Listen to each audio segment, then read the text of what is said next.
Dear students, welcome back to my YouTube channel. इस video में हम 10th स्टैंडर्ड के ब्रिज कोर्स के इंग्लिश सब्जेक्ट की 12वीं दिन की एक्टिविटी को समझेंगे। यानी आज हम एक्टिविटी नंबर 12 को समझेंगे और सॉल्व करेंगे। आज की जो एक्टिविटी है उसका टाइटल है read carefully to understand a new concept और आइडिया। के किसी न्यू कॉन्सेप्ट को, किसी न्यू आइडिया को समझना और उसको गौर से पढ़ना। यानी इस एक्टिविटी में हमको सिखाया जाएगा कि किसी पैराग्राफ को, किसी भी न्यू आइडिया को, किसी भी कॉन्सेप्ट को हम पढ़कर कैसे समझ सकते हैं। इस एक्टिविटी में टीचर्स के करने का काम यह है कि ask the student to read the passage carefully to get its central idea. कि टीचर बच्चों से कहेंगे कि वो जो भी पैराग्राफ उनको दिया जाएगा तो वो उसको गौर से पढ़े और उसका सेंट्रल आइडिया लेने की कोशिश करें।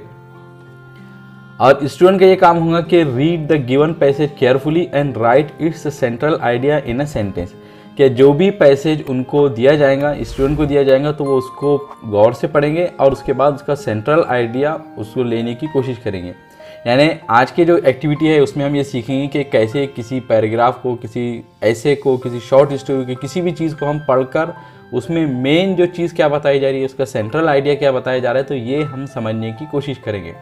सेंट्रल आइडिया को हासिल करना, सेंट्रल आइडिया समझना बहुत ही ईजी है। बस हमको पढ़ना है और देखना है कि ओवरऑल पूरे इस टॉपिक में जो भी टॉपिक हम पढ़ रहे हैं तो उसमें किस चीज़ के बारे में बात की जा रही है, और जिस चीज़ के बारे में बात की जा रही है तो वही उसका सेंट्रल आइडिया हो जाएगा।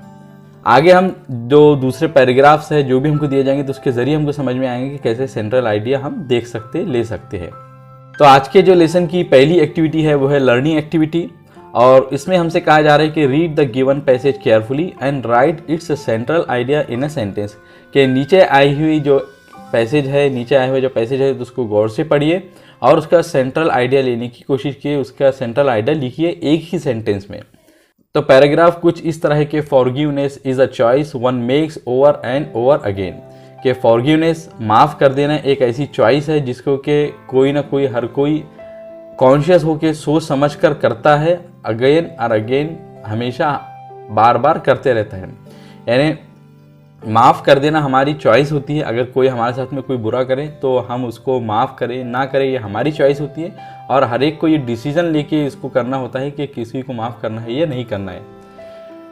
It can be a fresh perspective और a healthy distance, like a quiet room with a view onto the world of complexity and conflict. ये एक फ्रेश पर्सपेक्टिव होता है, हमारा एक दृष्टिकोण होता है और एक हेल्दी डिस्टेंस होता है। यानी एक अच्छे तरीके से मेंटेन किया गया डिस्टेंस हो सकता है। यानी जिस शख्स ने आपके साथ में बुरा किया, जिस आदमी ने आपके साथ में बुरा किया, उसके साथ में आप हेल्दी डिस्टेंस रख सकते हैं, अच्छे से दूरी बनाए रख सकते हैं। या आपका एक फ्रेश अच्छा सा पर्सपेक्टिव हो सकता है, दृष्टिकोण हो सकता है, जिसके ज़रिए आप इतने अच्छे हो जाते हैं कि उसको माफ़ कर सकते हैं।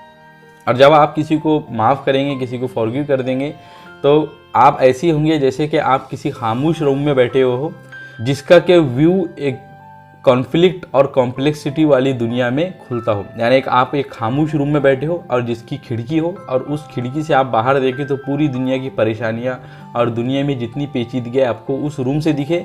लेकिन आपके रूम में जहाँ पर आप हैं तो वहाँ पर बिल्कुल ही खामोशी और शांति होंगी। तो वैसे ही माफ़ करने वाला भी होता है कि जब वो किसी को माफ़ करता है तो उसके दिल में बिल्कुल शांति होती है, सुकून होता है, भले ही पूरी दुनिया के अंदर कितना ही कॉन्फ्लिक्ट और कॉम्प्लेक्सिटी हो, कितनी ही पेचीदगी हो। Forgiveness can be a gift to yourself और to others, it may be something you receive. Forgiveness एक ऐसा गिफ्ट है, एक ऐसा तोहफा है जो कि आप अपने आप को भी दे सकते हैं, दूसरे को दे सकते हैं, या ये आप किसी और की तरफ से आपको मिल सकता है। यानी ऐसा हो सकता है कि आप किसी को माफ़ कर दे तो गोया कि ये एक तरह से आपका तोहफा होगा दूसरे के लिए, या आप कोई गलती कर दे और आप अपने आप को सज़ा देने के बजाय अपने आप को माफ़ कर दे तो ये भी आपके लिए एक तोहफा होगा, गिफ्ट होगा। और कभी कभी ऐसा भी हो सकता है कि दूसरे लोग आपको माफ़ कर दे तो ये भी आपके लिए एक बहुत अच्छी बात होगी। But it can also be a quality that describes a relationship where one must be capable of self-forgiveness in order to forgive others। लेकिन इसे एक क्वालिटी भी कह सकते हैं, यानी माफ़ कर देने को एक अच्छा गुण और खूबी भी कह सकते हैं, जो कि किसी रिलेशनशिप को डिस्क्राइब करता है, उसके बारे में हमको बताता है, जहाँ पर कि एक इतना काबिल हो, इतने लायक हो कि वो अपने आप को माफ़ कर दे ताकि वो दूसरे को माफ़ कर सके। यानी एक अच्छी खूबी है माफ़ कर देना, एक ऐसा गुण है कि उसके वजह से एक रिलेशनशिप भी अच्छा होता है। जहाँ पर कि कोई एक रिलेशनशिप में कोई गलती कर दे तो दूसरा उसको माफ़ कर दे, तो इसकी वजह से एक हेल्दी रिलेशनशिप भी मेंटेन हो सकता है। अब इसका हम सेंट्रल आइडिया देखेंगे और इस पैराग्राफ का the central idea of this paragraph is forgiveness. This paragraph tells us the importance of forgiveness in our life and in our relationship. इस पैराग्राफ का सेंट्रल आइडिया फॉरगिवनेस है। ये पैराग्राफ हमको हमारी ज़िंदगी में और हमारे रिलेशनशिप में फॉरगिवनेस की, माफ़ी की इम्पोर्टेंस को बताता है। तो इस पूरे पैराग्राफ में हमको फॉरगिवनेस के बारे में बताया गया था, माफ़ी के बारे में बताया गया था और यही इस पैराग्राफ का सेंट्रल आइडिया था। सॉल्व एक्टिविटी और demo. Read the given passage carefully and right it's central idea. नीचे एक और पैराग्राफ हमको दिया जा रहा है जिसको हमको पढ़ना है और पढ़कर उसका सेंट्रल आइडिया हमको पहले से दे दिया गया है ताकि हमको पता चले कि कैसे सेंट्रल आइडिया लिखना है। तो पैराग्राफ कुछ इस तरह है कि form filling is a skill, it's a functional skill and a life skill. कि फॉर्म भरना एक स्किल है, एक महारत है, ये एक कारामद काम में आने वाली स्किल है और एक लाइफ स्किल है, यानी हमारी ज़िंदगी में, हमारी लाइफ में यूज़ की जाने वाली स्किल है। Today a big amount of data is collected offline and online through forms. आज के ज़माने में हम देखते हैं कि बहुत बड़ा अमाउंट का डाटा कलेक्ट किया जाता है, जमा किया जाता है ऑनलाइन या ऑफलाइन फॉर्म के ज़रिए। यानी आपको कुछ भी करना है तो आपको एक छोटा सा फॉर्म फिल करना होता है। आप सोशल मीडिया पर अकाउंट बना रहे तो आपका वहाँ पे अपना नाम, डेट ऑफ बर्थ, आपका प्लेस, ये सब चीज़ें लिखनी होती है। तो ये एक तरह से फॉर्म फिलिंग ही है। ये आप टिकट बनाने के लिए गए तो वहाँ पे आपको फॉर्म भरना होता है, ऑनलाइन टिकट बना रहे हैं वहाँ पे आपको फॉर्म फिल करना है। तो इस तरह हमारी ज़िंदगी में हम देखते हैं कि कई तरीक़ों से हमको फॉर्म फिल करना होता है, चाहे ऑनलाइन हो या ऑफलाइन हो। और हमारे फॉर्म फिल करने के ज़रिए ही अलग अलग कंपनीज हमारा डाटा कलेक्ट करती है। From a tedious task to an interesting task, the online tools have made form filling a unique experience. एक बोरिंग टास्क से एक इंटरेस्टिंग, एक दिलचस्प टास्क की तरफ द ऑनलाइन टूल्स ने फॉर्म फिलिंग को एक अनोखा तजुर्बा, अनुभव बना दिया है। यानी पहले जो फॉर्म फिलिंग था, फॉर्म भरना था, तो वो एक बोरिंग काम हो सकता था, एक टीडियस काम होता था, लेकिन अब वो एक इंटरेस्टिंग टास्क हो गया, एक इंटरेस्टिंग दिलचस्प काम हो गया है। और ये किस वजह से हो पाया है? क्योंकि जो ऑनलाइन टूल्स है तो उन्होंने फॉर्म भरने को, फॉर्म फिलिंग को एक अनोखा तजुर्बा बना दिया है। यानी अब हमको बोरिंग नहीं लगता है, बल्कि हमको उसके अंदर इंटरेस्ट आता है। We will see how offline and online forms are filled and what steps are followed and what care is taken while filling the form. अब हम देखेंगे कि ऑफलाइन फॉर्म कैसे भरे जाते हैं, ऑनलाइन फॉर्म कैसे भरे जाते हैं और कौन से स्टेप्स को फॉलो किया जाता है और कौन सी केयर, कौन सी चीज़ों का ध्यान रखना पड़ता है फॉर्म भरते वक्त। तो ये एक छोटा सा पैराग्राफ था जिसमें हमको फॉर्म फिलिंग के बारे में बताया गया है और उसका सेंट्रल आइडिया है कि the passage informs about the importance of form filling. ये जो पैसेज है तो हमको फॉर्म फिलिंग के इम्पोर्टेंस के बारे में बताता है। नेक्स्ट एक्टिविटी है प्रैक्टिस एक्टिविटी। इसमें हमसे कहा जा रहा है कि read any passage from the text book, newspaper and right the central idea in one sentence. कि आप कोई भी एक पैराग्राफ, एक पैसेज टेक्स्ट बुक से आपके लीजिए या किसी और बुक से लीजिए, किसी न्यूज़पेपर से लीजिए, उसको पढ़िए और उसका सेंट्रल आइडिया एक सेंटेंस में लिखने की कोशिश कीजिए।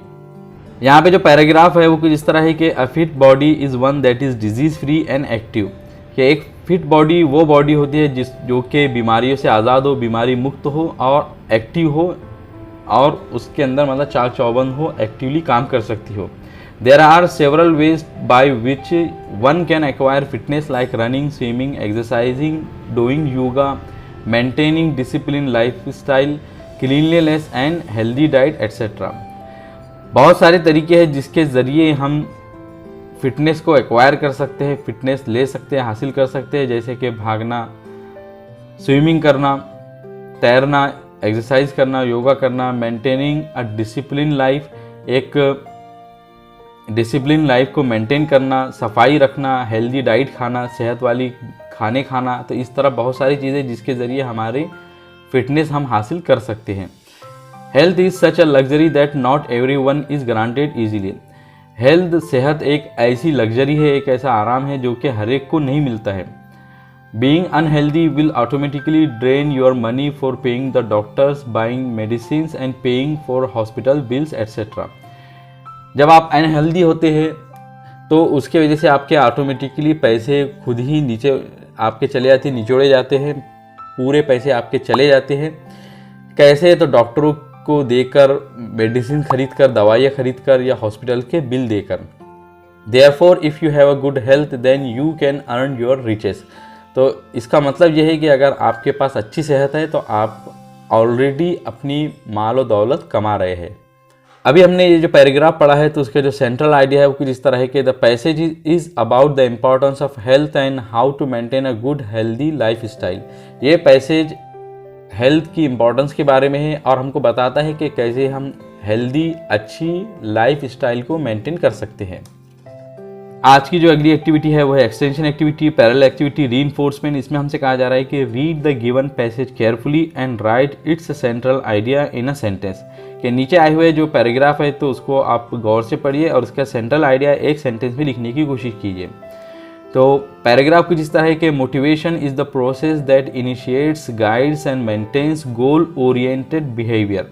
कि मोटिवेशन क्या है? मोटिवेशन एक प्रोसेस है, हमेशा शुरू रहने वाला अमल है, एक हमेशा शुरू रहने वाला काम है जो कि शुरू करता है, इनिशिएट जो कि शुरू करता है, गाइड्स दिशा दिखाता है, रहनुमाई करता है, एंड मेंटेन्स और मेंटेन करता है किस चीज़ को? गोल ओरिएंटेड बिहेवियर्स को, यानी ऐसे बिहेवियर को, ऐसे बर्ताव को, ऐसे स्वभाव को जो कि गोल ओरिएंटेड होता है, यानी बिल्कुल गोल पर फोकस होता है। उसको मालूम होता है कि कौन सा गोल हमको हासिल करना है और उसके ऊपर इसका पूरा फोकस होता है।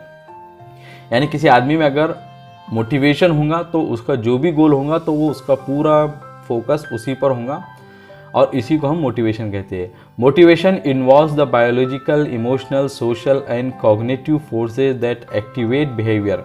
मोटिवेशन में इन्वॉल्व होते हैं बायोलॉजिकल, इमोशनल, सोशल और कॉग्निटिव फोर्सेस जो कि बिहेवियर को एक्टिवेट करते हैं। यानी सब जितनी भी चीज़ें हैं तो ये सब मिलके हमारे जो बिहेवियर है उसको एक्टिवेट करते हैं। In everyday usages the term motivation is frequently use to describe why a person does a something. हमारी जो आम जिंदगी है, डेली के जो यूजेज है तो उसमें हम मोटिवेशन का जो टर्म है तो वो अक्सर यूज़ करते हैं उस जज्बे को बताने के लिए जिसके वजह से कोई आदमी, जिसको लेकर कोई आदमी किसी काम को करता है। यानी कोई भी हमने काम किए, उसके काम करने के पीछे हमारा जो जज्बा था तो उसको हम मोटिवेशन कह सकते हैं। ये जो पैराग्राफ था इसका जो सेंट्रल आइडिया है वो ये है कि this paragraph gives us the definition of motivation and explain the meaning of motivation. कि ये जो पैराग्राफ है तो हमको मोटिवेशन की डेफिनेशन देता है और मोटिवेशन की मीनिंग को एक्सप्लेन करता है। यानी इसमें हमको बताया गया है कि मोटिवेशन क्या होता है। My takeaway today I learn. आज की इस एक्टिविटी से हमने क्या सीखा? आज की इस एक्टिविटी में हमने क्या जाना? To find out the central idea of the given passage through reading it. आज की इस एक्टिविटी में हमने सीखा कि हम किसी पैसेज को, जो दिया गया हमको पैराग्राफ है तो उसके सेंट्रल आइडिया को पढ़कर कैसे समझ सकते हैं, कैसे पढ़कर उसको पा सकते हैं, हासिल कर सकते हैं।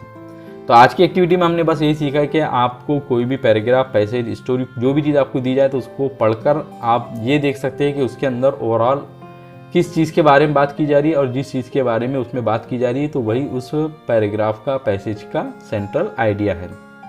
तो मुझे उम्मीद है कि इस वीडियो के मदद से आप लोगों ने आज के लेसन की जितनी भी एक्टिविटीज़ आई थी तो उसको समझा होगा और जितने भी क्वेश्चंस आए थे तो उसके आंसर्स भी लिखे होंगे।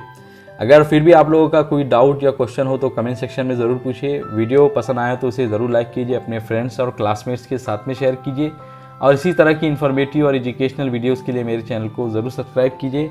I will see you in my next video.